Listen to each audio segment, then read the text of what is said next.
Oi, meus amores, aqui é o Daniel Sol, sejam bem-vindos para mais um vídeo aqui no canal, trazendo mais um vídeo react para vocês, desse canal do TV Geek, os vilões mais miseráveis das novelas da Globo.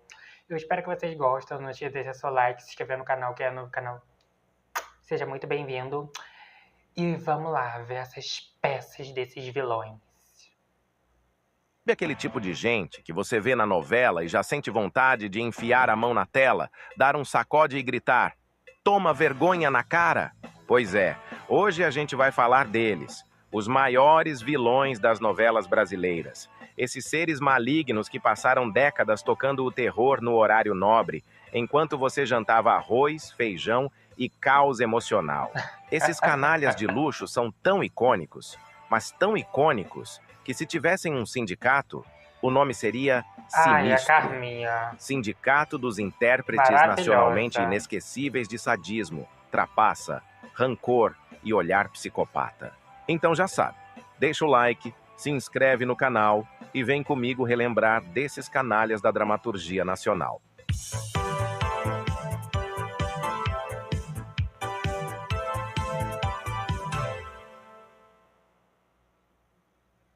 Félix Coure, de Matheus Solano, em Amor à Vida. Se vilão fosse sobremesa, o Félix seria um chantilly com cianeto. Jogou a própria sobrinha recém-nascida no lixo, como se estivesse se livrando de um panfleto de pizzaria, e ainda teve a audácia de sair sambando pelo hospital com aquele jeitinho passivo-agressivo de vilão Nutella com alma da Cruella. Mas não se engane. Por trás daquele paletó elegante e da voz aveludada, batia o coração de um verdadeiro demônio gourmet. Félix não precisava levantar a voz para destruir reputações. Ele fazia isso com um que deselegante e um arquear de sobrancelha que causava mais estrago que manga com leite. Era o tipo de vilão que dava bom dia só para causar intriga, sorria com desprezo e manipulava com a leveza de quem serve chá. Era um vilão elegante, malicioso, um arrombadinho que tomava café com baunilha e planejava tragédias no meio da sobremesa. Só que mesmo sendo um canalha de altíssimo nível, o povo amou. Virou meme, virou gif, virou diva pop. Ele conseguiu a proeza de ser odiado e idolatrado ao mesmo tempo, tipo um político carismático de novela das 8. E ainda tentou se redimir no final. Mas a gente sabe que lá no fundo, se o roteirista deixasse, ele jogava mais 3 bebês no lixo e culpava a enfermeira. Félix foi o vilão que trouxe o caos com elegância. Um canalha 5 estrelas, que planejava destruição em silêncio e ainda tirava selfie depois. Se hoje estivesse solto por aí, estaria vendendo curso online de manipulação emocional e abrindo live chorando com filtro de borboleta. Tereza Cristina. Cristiane Torlone em fina estampa. Tereza Cristina não era só uma vilã, era um evento. Uma entidade do deboche, uma tsunami de arrogância com cabelo escovado e salto 15. Se a Carminha era barraco com gritaria, a Tereza era barraco com Moet en Chandon. Ela fazia o mal com sotaque de rica, surtava com dicção de dubladora e ameaçava com frases poéticas. Jogava cobra na casa dos outros como quem manda flores no Dia das Mães. Essa mulher era tão doida que o Cro, seu mordomo, amigo, refém emocional e conselheiro de moda, era praticamente um escudo humano contra os surtos dela. Quando não estava mandando matar alguém, estava ameaçando os outros com frases tipo: "Vou te reduzir a pó, meu bem", enquanto agitava a taça de vinho como se estivesse em Cannes. Tereza Cristina não precisava de planos complexos. Ela era movida por ódio puro e falta de terapia. Era o tipo de vilã que dormia com o marido e acordava pensando em destruir a vida da vizinha. Tudo com classe. Uma megera vintage, dessas que deixam até a Odete Roitman desconfortável no chá das 5. E mesmo sendo uma verdadeira serpente de salto alto, ela virou ícone, lenda e inspiração de fantasia no Halloween.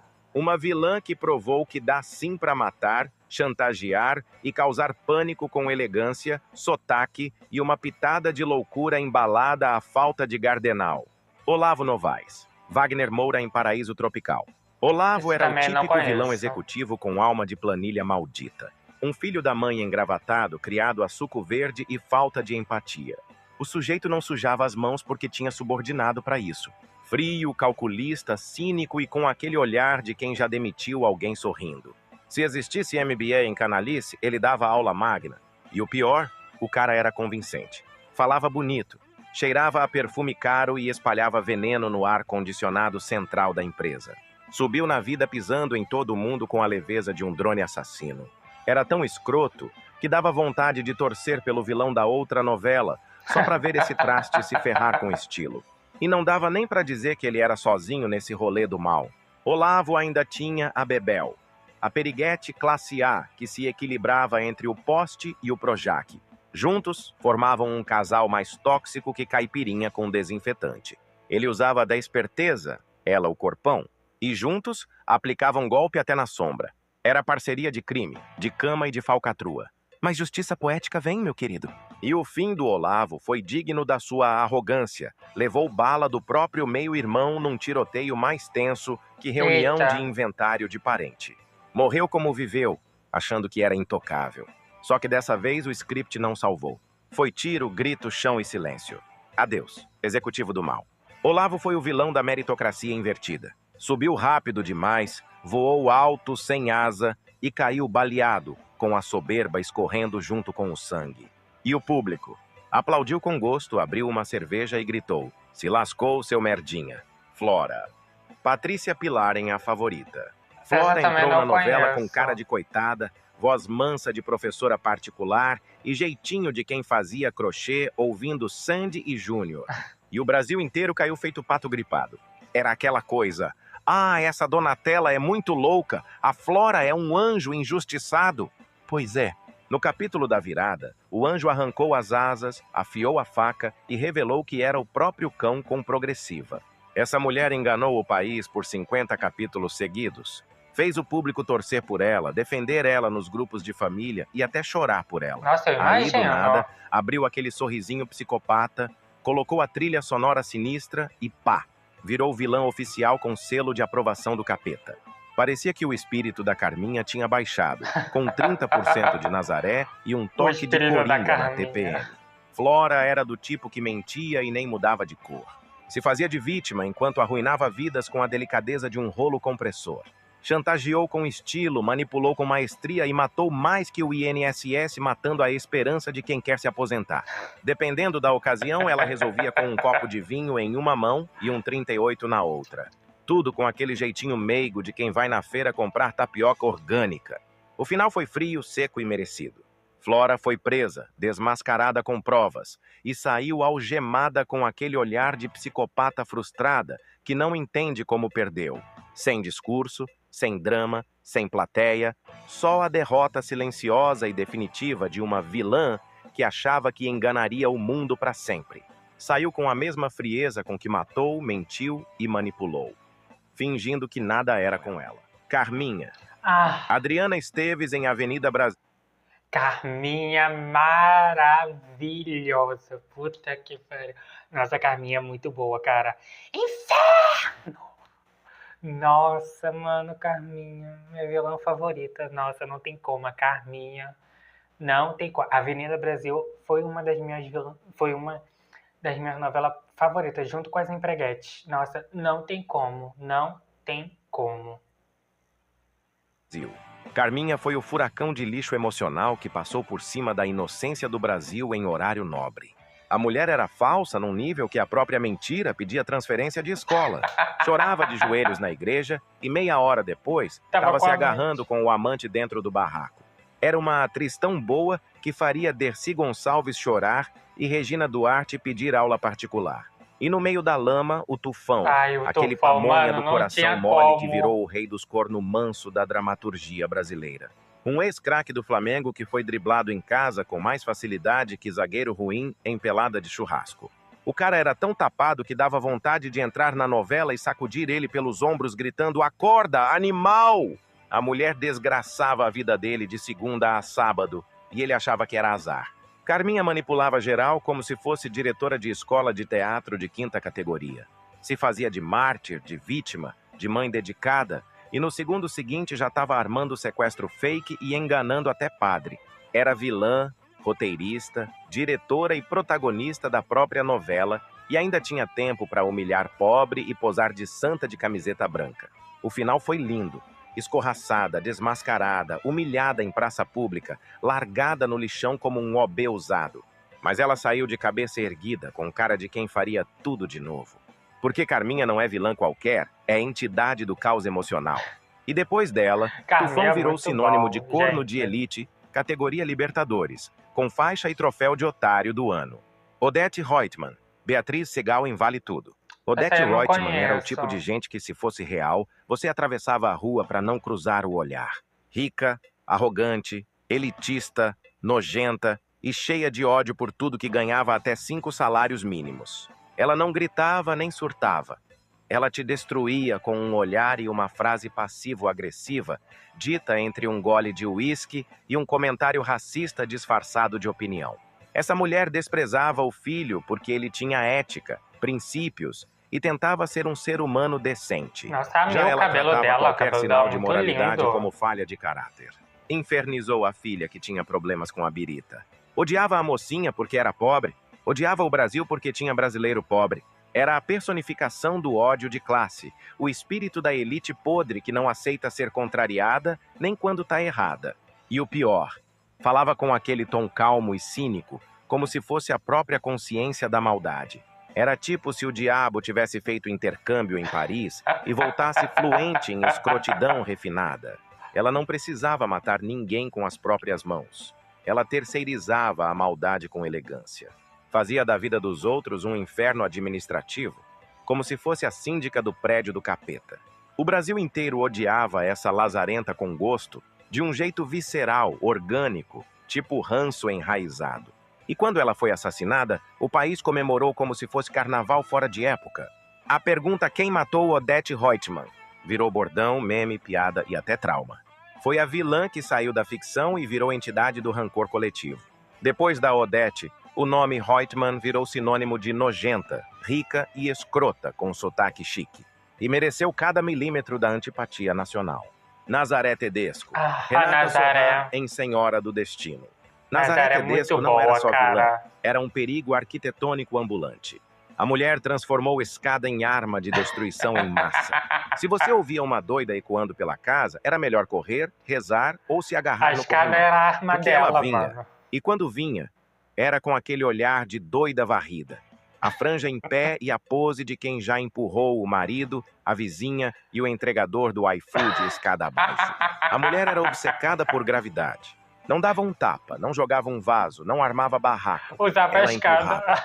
Seu modo operante era empurrar com gosto, com força e com aquele gritinho dramático que já virou ringtone de celular. O povo brasileiro nunca mais subiu uma escada em paz depois dessa mulher. Até elevador passou a ser visto com mais respeito.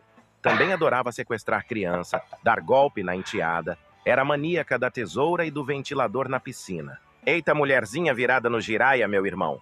E ela era surtada num grau que dava vontade de internar só pelo grito. Tinha alucinação, ouvia vozes, batia com Bíblia nos outros e ainda fazia chantagem emocional como se fosse aula de yoga. Nazaré era vilã, atriz, roteirista, diretora de tragédia e meme pré-histórico. Ela fazia loucura parecer performance artística. E quando a casa caiu, quase literalmente, ela foi engolida pela própria maluquice, se jogando de uma ponte como se fosse diva de musical satânico. Mas a morte foi o de menos, porque Dona Nazaré virou entidade nacional, padroeira dos surtos, degrau por degrau, do jeitinho que ela gostava. Alexandre Toledo, Guilherme Fontes em A Viagem. Alexandre não foi só vilão. Ele foi um aviso para a humanidade. Cuidado com o psicopata ressentido com cara de pagodeiro dos anos 90. O cara matou, foi preso, se fez de injustiçado, morreu se achando a vítima. E ao invés de seguir a luz, resolveu virar fantasma de plantão e atormentar a vida de todo mundo em tempo integral. Morreu no começo da novela e continuou perturbando e enchendo o saco até o último. Um Gasparzinho com plano de vingança e tempo livre. No além, ao invés de encontrar paz, ele encontrou o Wi-Fi para se comunicar com a Terra e virou o encosto mais ativo do Brasil. Tocava incêndio, perturbava a cabeça do povo, fazia a porta bater sozinha e causava acidente com trilha sonora do inferno tocando ao fundo. Era tipo o capeta freelancer. Não tinha corpo, mas tinha agenda cheia de vingança. Só faltava abrir uma startup de assombração. E o pior, O cara ainda tinha motivação. Queria se vingar de quem ferrou com ele, como se alguém além dele mesmo tivesse culpa. Um mimado espiritual, um ressentido pós-morte, um morto que não sabia descansar. E com aquela cara de sofrimento constante, parecia que estava há 3 dias sem cagar e 10 anos sem um abraço. A alma penada mais birrenta da dramaturgia. No fim, depois de destruir meio mundo, o defunto surtado teve um momento, ai meu Deus, talvez eu esteja errado, chorou no colo de espírito iluminado e foi se redimir no plano astral.